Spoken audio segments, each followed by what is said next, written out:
Hello and welcome to the Recruit Rockstars podcast. I'm your host, Jeff Hyman. Every Tuesday and Thursday, I interview a world-class expert on talent and recruiting so that you can build a company filled with rock stars. Whether you're leading a private equity-backed company, like our guest today, or a venture capital-backed company, or maybe you're scaling your own bootstrap company, I'm going to tell you that the people part is the hardest part. And if you've been listening to these 300 episodes, you have a pretty good idea why. My guest today has a lot of answers. He's been a CEO for a couple decades, and maybe he's figured it out. We'll find out. His name is Ralph Dangelmaier, and he is the CEO of fast-growing BlueSnap. Let me tell you briefly about Ralph and BlueSnap. BlueSnap is basically a payment platform for both B2B and B2C businesses. They are growing fast. It covers marketplaces, subscriptions, invoice payments, the whole enchilada. And listen to this, it includes access to over 100 different payment types. So if you've got money, Ralph and his company are going to find a way to get it out of your wallet, which is fascinating. They're based just outside Boston, and they've got two of the top private equity investors in the world, Great Hill Partners and Parthenon Capital Partners. So with all that said, welcome to the show, Ralph. Thanks, Jeff. Pleased to be here. I'm thrilled to have you on today, and I've really been looking forward to this because a lot of my guests are first-time CEOs, and you're not. You've done this before. You've been to the movie before. And so over the next 20 minutes, we're hoping to learn from you a little about, some of the mistakes to avoid, what you've learned along the way. So why don't we start with just, 60 seconds on BlueSnap itself. Payments is such a huge and growing category. What is it that sets BlueSnap apart? Yeah, well, you did a great job in introduction. I mean, I think there's a couple things in payments that sets us apart. First of all, it's interesting, Jeff. Not a lot of people understand payments. It's probably something everybody uses every day, but they really don't understand the underpinning of how it works, especially when you go cross-border or what I call cross-channel. So you brought it up earlier. We help merchants or businesses sell online, on the phone, through invoices, subscriptions, and through this new thing called marketplaces, which really allows you to use your brand to compete with someone like Amazon. So being able to support all those channels all around the world with 100 currencies and 100 payment types, integrating in things like fraud and chargeback and reporting, believe it or not, is a real differentiator in the marketplace, and that sets us apart. So we really help merchants increase sales by helping them increase their authorization rates, so less declines, and because our simple tech stack is pre-integrated to all of these different components, it reduces the tech work. So we hear from our clients all the time, by using BlueSnap's payment stack, our technical debt or our technical work is reduced, and we get higher auth rates. And so that was really our goal when we started this 5 or 6 years ago. And we've succeeded in a big way so far. And a typical customer or website might be, can you give an example? Yeah, so it would be, people sound like a B2B website. So people like Continuum and Confirmation and Autodesk, guys in the middle market that really don't have technical staff to automate the invoicing of their bills. And on the retail side, there's some of these names you've heard of, like buying tickets at the Boston Garden, or using something like Edible Arrangements, or lots of things sold online that we help merchants with. And so that's the B2B, B2C angle. So it's a broad base of clients. And the company is based in Waltham, Massachusetts. Is most of your staff there, or is it more of a distributed staff model? Well, we're concentrated in 2 areas right now, Boston and just outside of Tel Aviv in Israel, where the company originally started to help the Israeli startup nation culture sell cross-border. And so that was the original genesis of the platform. We brought it to Boston, and we said, this is a great idea because eventually this is going to come to fruition in the United States or in Europe, selling cross-border. Of course, when you're a company in Israel, you automatically think, I got to sell outside of Israel, because not many people create a business plan to sell only in, say, the New Jersey, right? Yeah, so, sure. So that's a big advantage. So that's where it started, and we have about 75 people in both those locations, and then we have another 25 scattered around Europe and Australia and Canada and different parts of the world. Got it. So you're coming up on 100 people total. Did I get that right? 175 people in those 2 locations. In each location. Each location is Got about it. 75 to 80 folks. Yep. Yeah, terrific. So when you step back and think about the common DNA that these people share, Mm. how would you describe them? What I found about most companies is that there's just some connective tissue that kind of connects all the people, a Yeah. set of beliefs, a set of values, more than just the bullshit list of values on the wall, but some common element they all have. You know, they're Yeah. detail oriented or they're all funny or whatever. Mhm. How about yours? Yeah. Well, I think I'm the funny one, so everyone else thinks that. But you're right. One of the things we do talk about culturally, we bring folks into the company, and it really started at the very beginning. We started with Israel's. What is our DNA? You know what it is. So we think our DNA is one of intelligence. Not necessarily have to go to an Ivy League school. We mean really intelligence in the space and really problem solving. That's how we think of intelligence. We're fast paced. I mean, we're effectively doubling every year. So things move quickly, things change. So a rule we put in place 2 years ago or a policy really probably needs to be rethought now. And so we got to be comfortable with change, which some people aren't.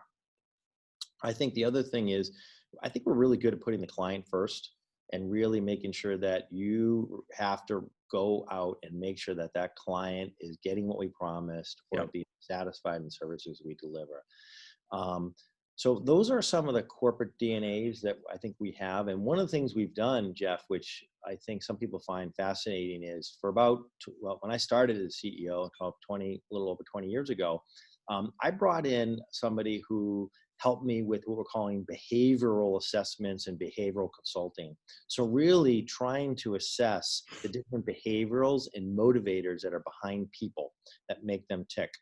And one of the key things I think that we discovered is that it's so important to work on diverse teams with different behaviors. We tend to focus on diversity being ethnic or men Yep. and women. And I tend to focus on diversity being, look, I might be what we call a type A personality or someone that might be strong in, say, the marketing and the product division side.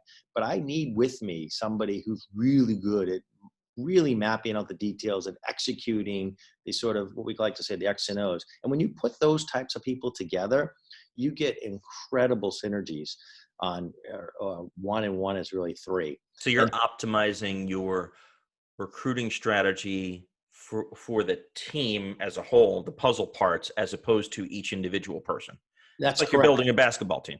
Exactly. Right. You can't have all guards. You Yep. have all shooting guards, you're probably going to lose. There's always that occasional It's a thing. great analogy. Great analogy, especially since the Celtics always lose. Not always. So I'm going to circle to something you said, Ralph, which is change. How do you assess before you hire someone Mhm. their ability to deal with change? Sure. Well, we use this behavioral assessment tool called Trimetrics. And in the Trimetrics tool, there's a little algorithm called DISC, which is dominant, influential, steadiness, and what we call compliance.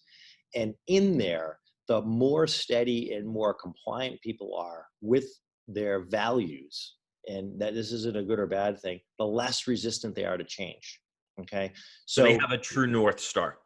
they do. So you can understand. Now, what you don't want is people that are, on a scale of 1 to 100, you don't want all zeros and you don't want all hundreds. You want a balance. And the key thing is taking people who are good and steady, who really think through change before change happens, mixed up with people who are trying to drive change. That's when you get the perfect result. So we actually know this moving in, and we might look at someone's team and say, hey, your whole team has no one driving change. So you need to add a person who will drive change, and you got to work with them because they might get frustrated working with people who don't want to change. And you have to really talk about this. So we put everyone in the room. We discuss what their behavioral styles are. We make sure we recognize their communication styles and try to make them what I call aware of how other people look at problems.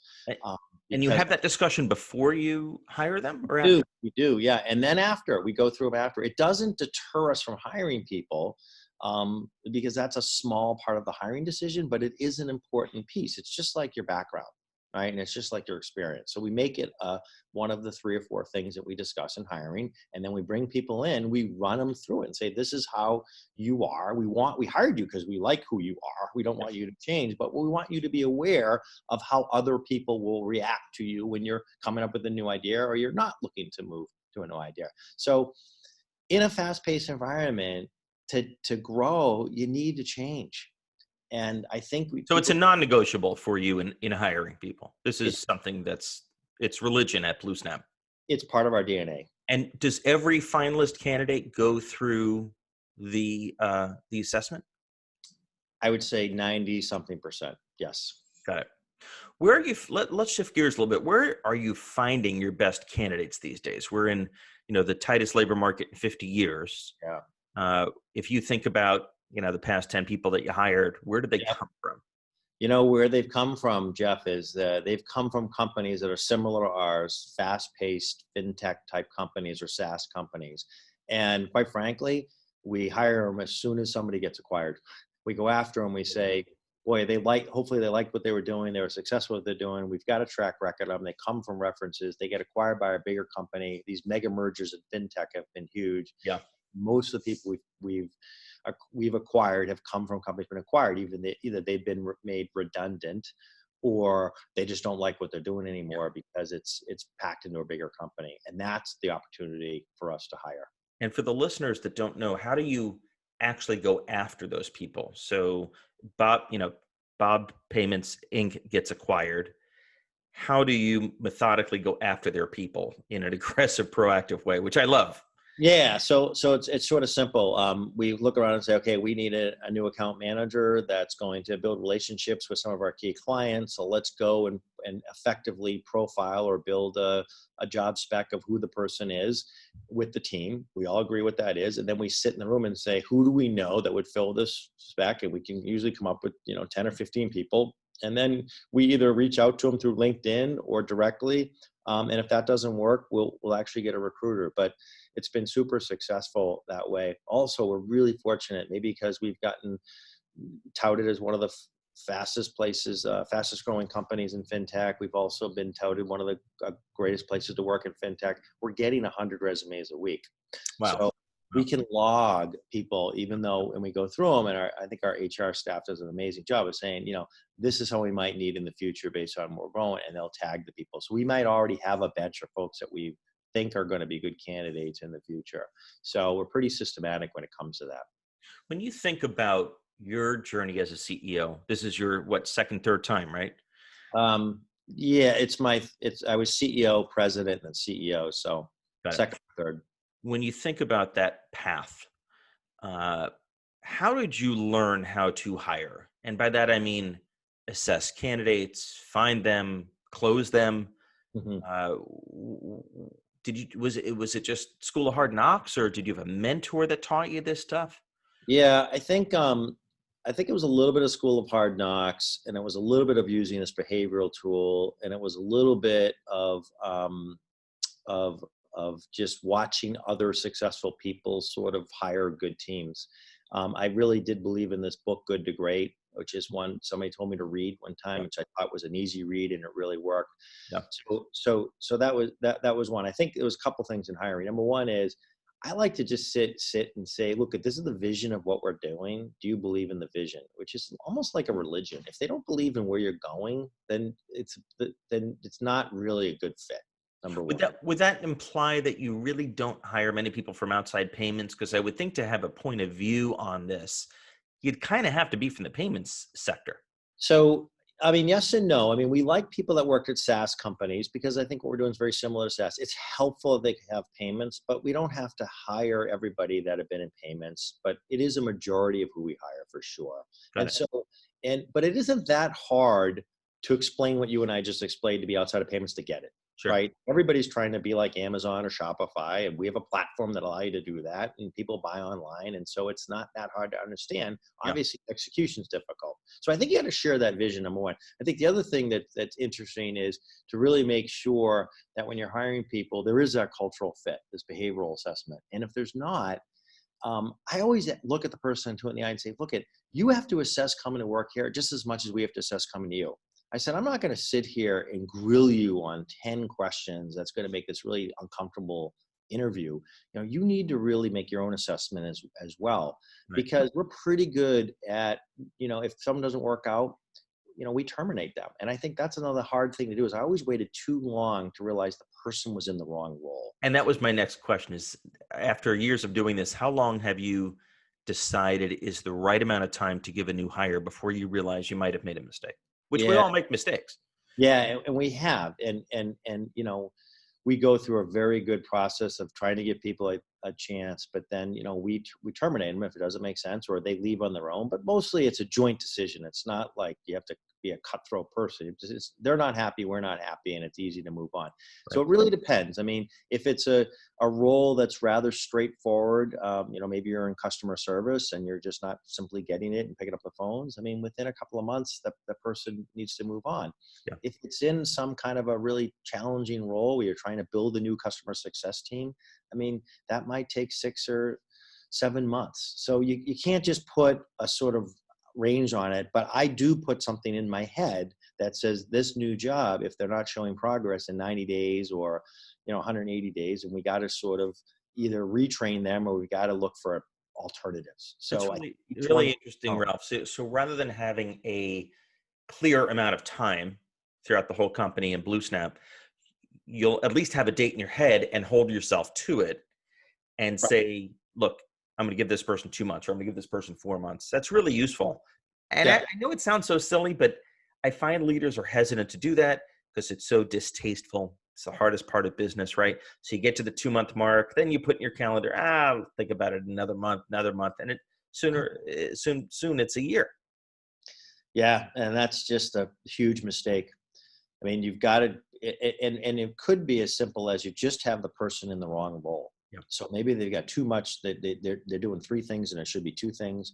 Or maybe it's the reverse. You give someone 2 things and they could give them 3. Yeah. We like to bring people in with a little less, get them successful, because we know that group is growing on fire, and then add to them. It's much easier to add than it is to take away. Yeah. Everyone has egos. Everybody has, self-confidence that you want to keep going. So I think it's really important to work with people on the way in and check in with them. I mean, Yeah. I won't get into a lot of detail, Jeff, but I also don't believe in these big annual performance reviews, right? For senior people. I mean, you have MDOs, you know how you're doing. You check in every week, every 2 weeks, every month, depending on the individual, and you're giving constant feedback along the way. This concept that we're going to stop and give you feedback once a year, I think is actually ridiculous. Yet so many companies still cling to it. It's incredible. Yeah, we finally got rid of that. I mean, we do an annual performance review for a raise point of view, Yeah. but there should be never a surprise on that. The feedback should be happening. And that really separates the good manager from the bad managers. As soon as people start having problems in reviews that they're, I'm surprised. Well, they have a management problem.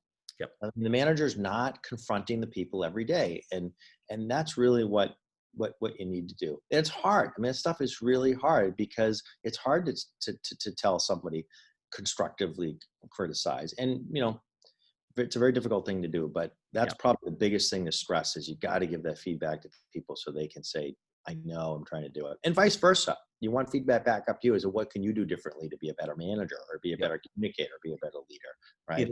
It is not the fun part of business, but it sounds like overall you're having a lot of fun, and I give you a ton of credit because this thing is scaling. It's a bit of a rocket ship there in Waltham, Massachusetts.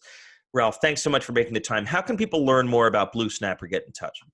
I think our website's fantastic, bluesnap.com, and we're happy to help any merchant globally accept payments around the world. Fantastic. Thank you so much.